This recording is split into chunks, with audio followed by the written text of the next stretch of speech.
We're going to discuss DHEA. DHEA is short for dehydroepiandrosterone.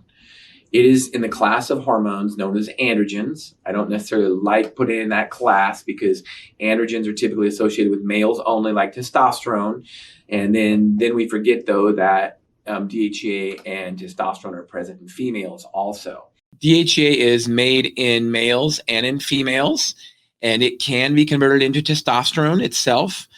In the hormone cascade, it converts to testosterone, usually in higher doses in men and in women also. One of the things we have to think about with DHEA is we think about adrenal support. What are our adrenals?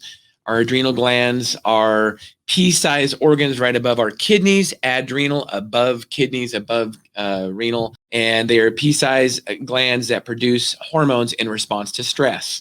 Cortisol being one of them, DHEA also being one of them. So our DHEA is produced in our adrenal glands. As we age, our DHEA levels do slowly go down. In order to get proper response to stress, we need to have DHEA. There's other things DHEA is good for also, including bone health, including brain health. I think of it as being helping us respond to stress mostly. And women need a different amount of DHEA than men, because when we think about it being an androgen, men are going to have more than women. Typically, women need between 10 and 25 milligrams of DHEA orally a day. I'm a big believer in oral DHEA, i.e. taking it by mouth rather than topical. There are some people that like the topical DHEA.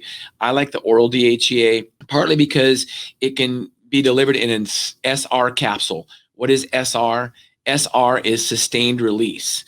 It's important to have a sustained release DHEA capsule because if you think about how our body produces DHEA, it doesn't produce it all in the morning or all at night. It produces it slowly throughout the day, being highest in the morning, actually. So taking an SR capsule once a day in the morning is the best for your DHEA. Make sure it's sustained release. For women, 10 to 25 milligrams. Men usually need 50 to 150 milligrams of DHEA to get to optimal levels.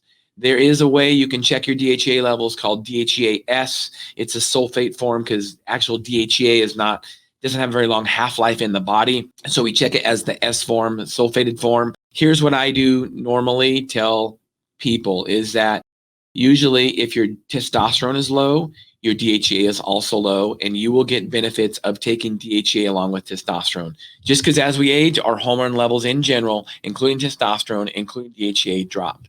So DHEA, don't forget about it. It's very important to work your way towards optimal hormone health. Thank you for listening.